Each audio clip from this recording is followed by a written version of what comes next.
Le fabricant désirant être accompagné par l'IFIP pour évaluer la conformité de sa saumure par rapport au code des usages peut utiliser le formulaire accessible sur le site internet dans l'onglet Composition de la saumure de jambon cuit.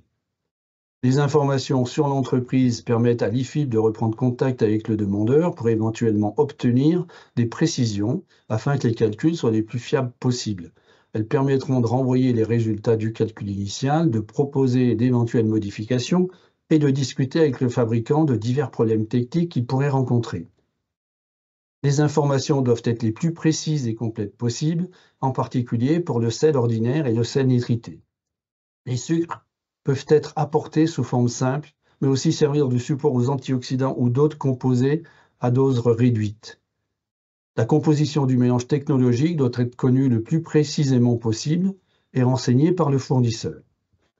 La teneur en phosphore P2O5 des polyphosphates doit être connue car c'est elle qui est prise en compte réglementairement.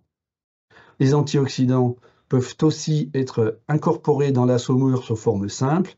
Dans tous les cas, il est nécessaire de bien différencier l'ascorbate et l'acide ascorbique sans limite d'apport fixé sous réserve de respecter une quantité juste nécessaire de l'érythorbate qui, lui, est limité à 500 mg par kg dans le produit fini.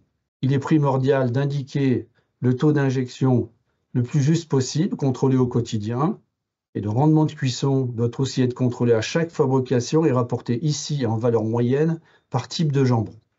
La validation finale envoie le formulaire dans la boîte dédiée SVP Artisan.